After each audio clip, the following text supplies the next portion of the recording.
Hey guys, Kev here, and I have a quick video to do for you. I've been meaning to get to this knife to do a video. A buddy sent this to me. Check out his YouTube channel. It's Sever7, and I'll link it down below. Try to remember to link it down below. New channel, so go show him some love.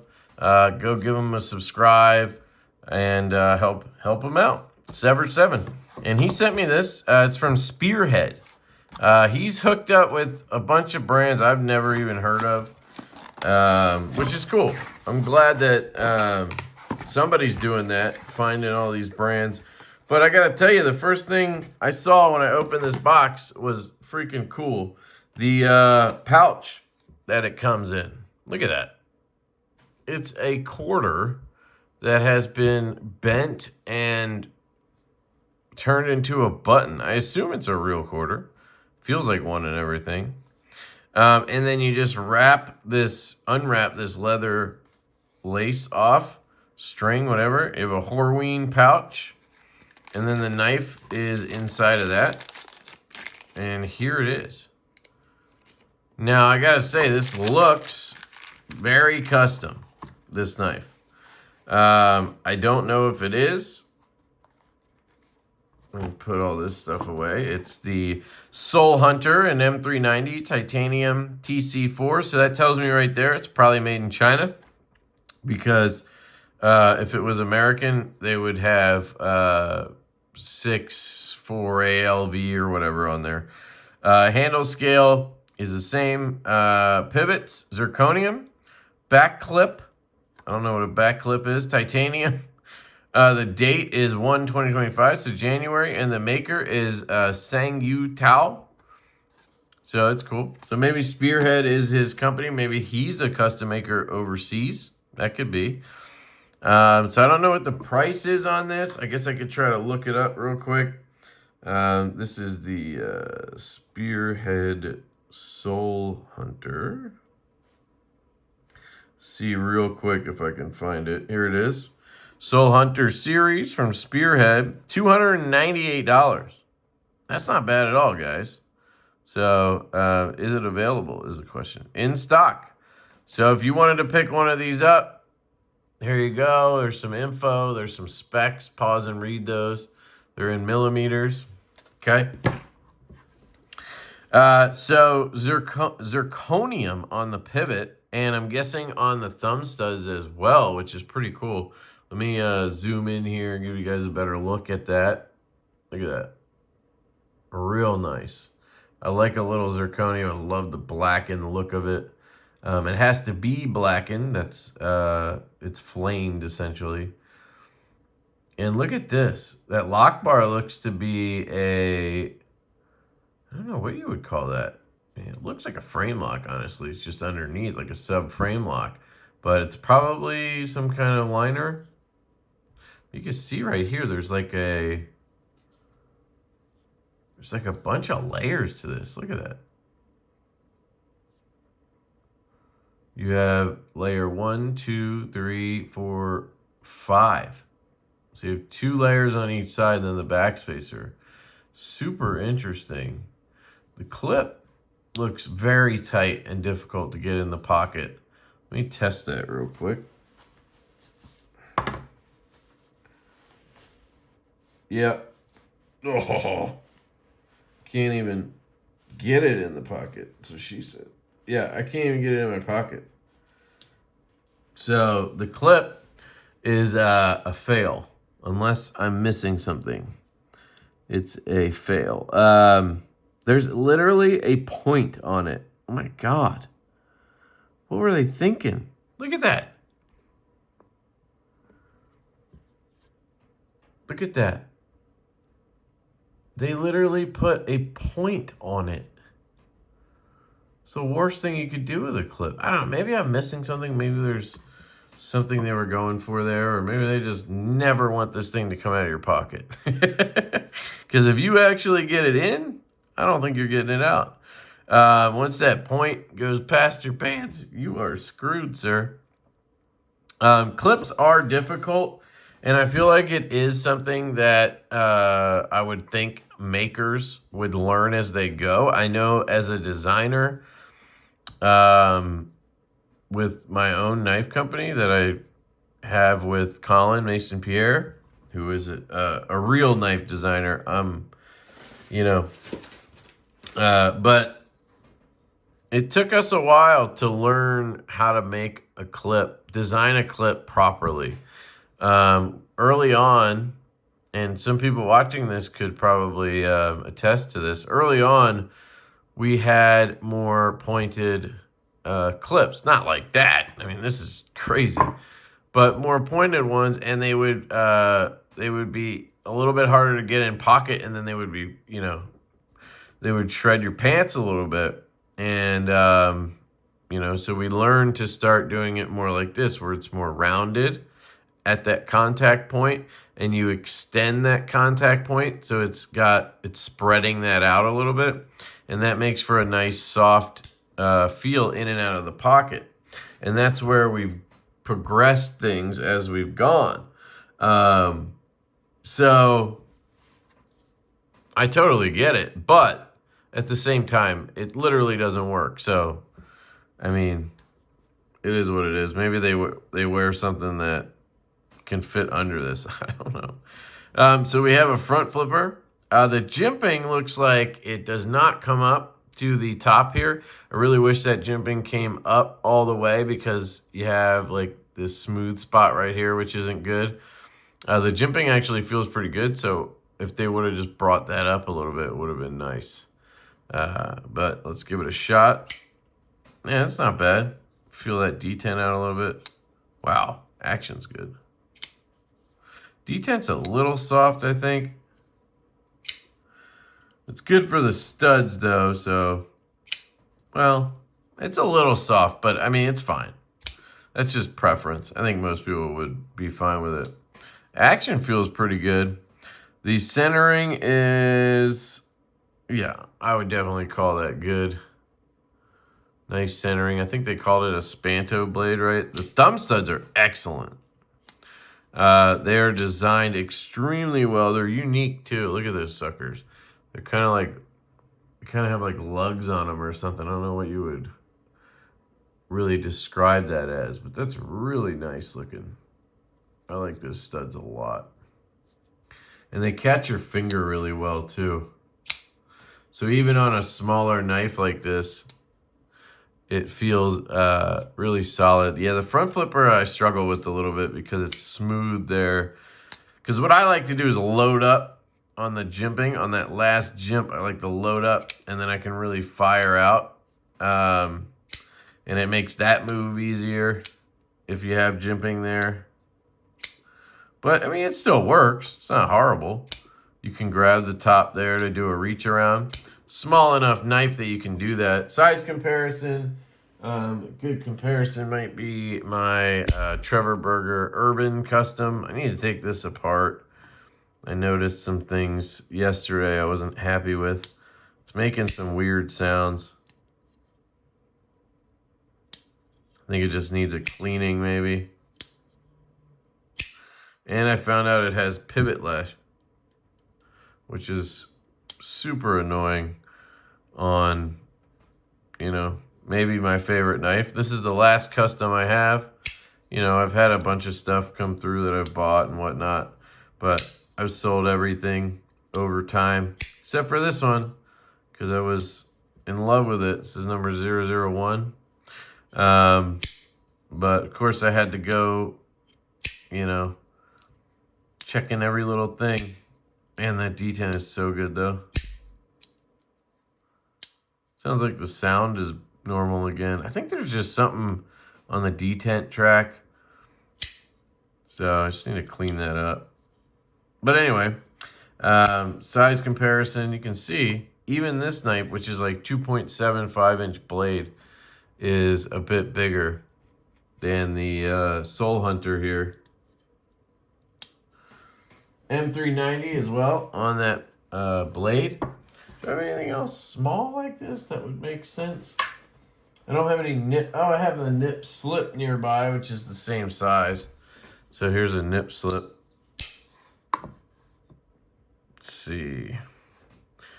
Yeah, I mean, those are close, guys. So, I mean, it's a pretty small knife.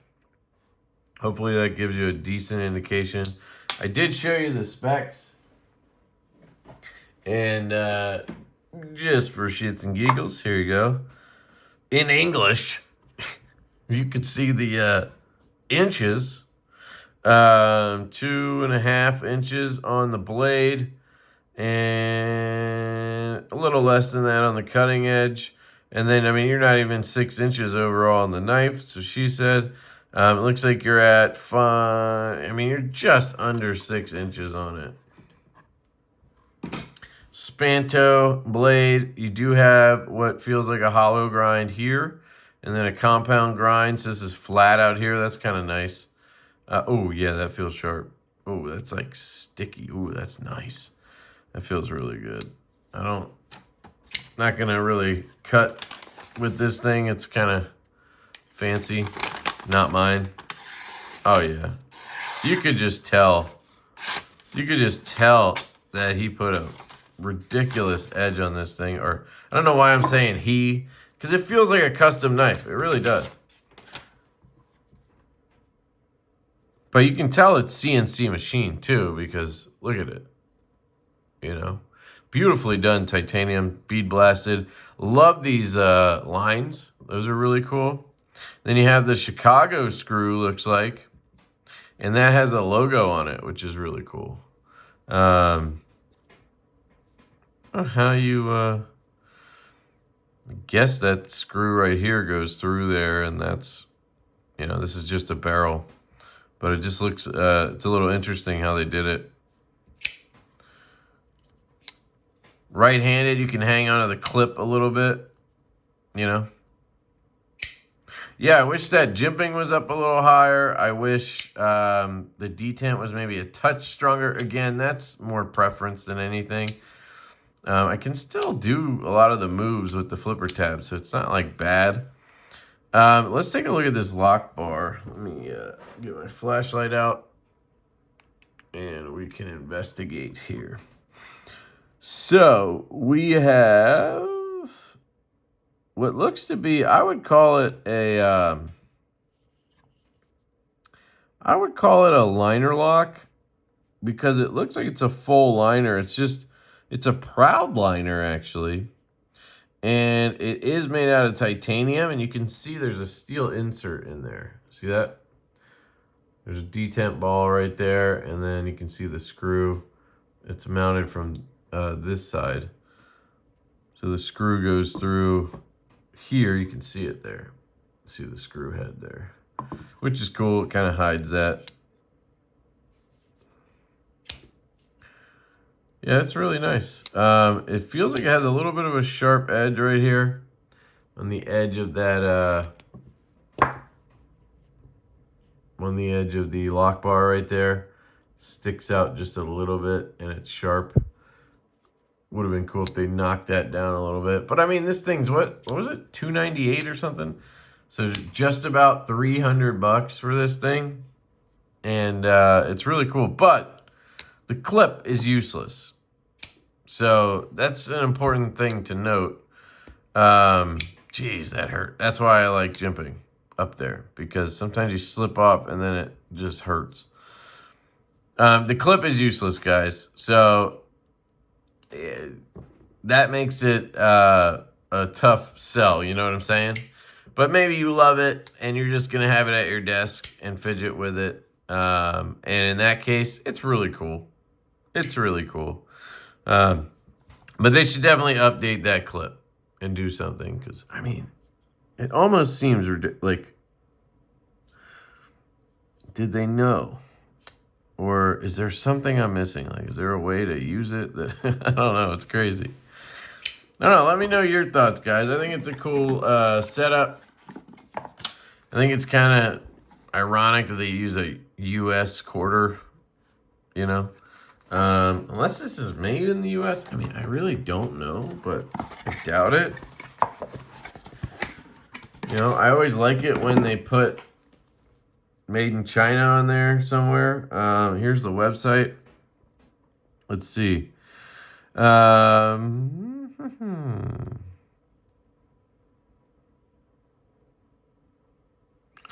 So, no information on origin, right? Check Spearhead Soulhunter blog for more details. So I guess you could go to the blog. I'm sure there could be something in here I'm missing. Spearhead affiliate, about us. Let's see. Welcome to Spearhead, a small but passionate knife studio dedicated to crafting high-quality custom folding knives. Our team is made up of a skilled blacksmith. Okay, so it is high-quality custom folding knives. So he's a skilled blacksmith, Sen-Yutu. Sorry, I butchered that. A machinist and 2 specialists in marketing and warehouse operations. Ensuring that each step of the production process is executed with precision. We specialize in creating unique folding knives, meticulously tailored to your specific needs with a wide range of materials available. We combine expert craftsmanship and the highest standards of samples. It still doesn't tell us where they're from. Order status, all orders notified, processing, replace, refund. All products are shipped out will be under our guarantee services. If you have any issues with surface of the product, please kindly contact us. We are always here to support. That's good.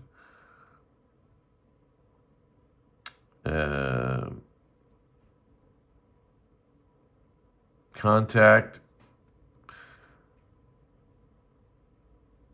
EDC by Spearhead at gmail.com.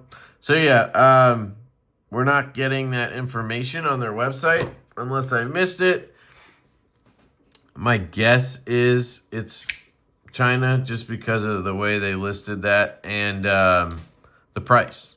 $298 for these materials. You know what I mean?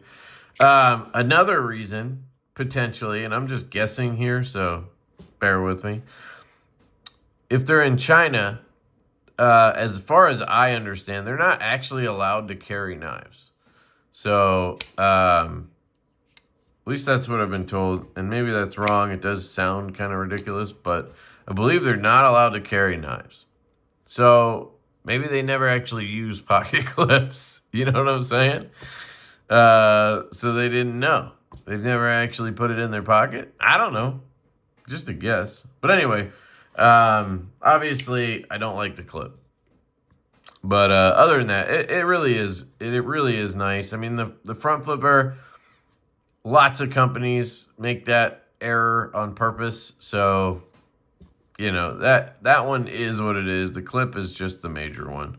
So, yeah, curious what you guys think. Have you heard of Spearhead before?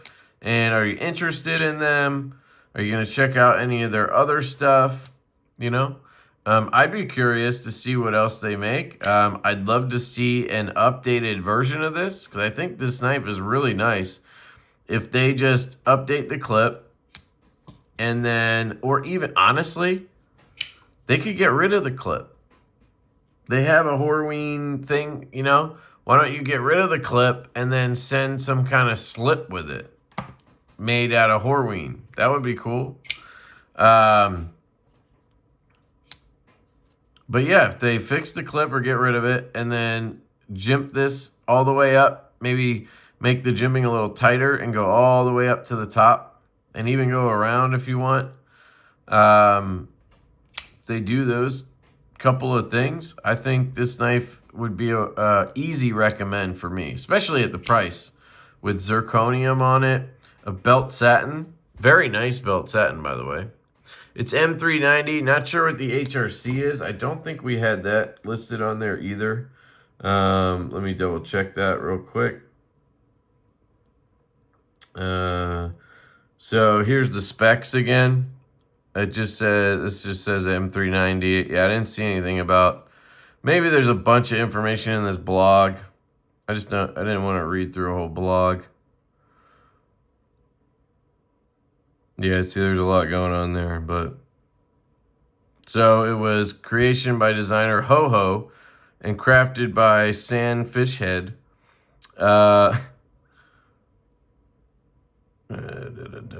Specifications. Here's some more information. So there's bearings. That's good to know.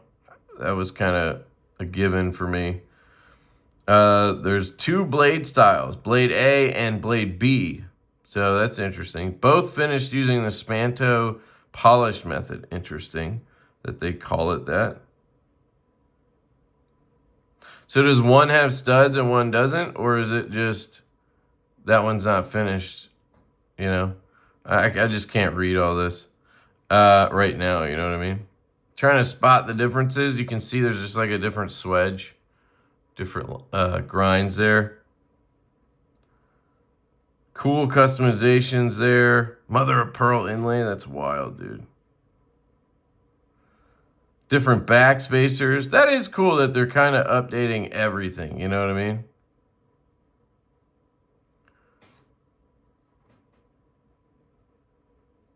Okay, yeah. Still, I don't think we learned anything about where they're from or any of that stuff. I know some of you guys don't care, and maybe I shouldn't either, but, you know, I just like to know that. Put it on the knife. Put it on your website, you know.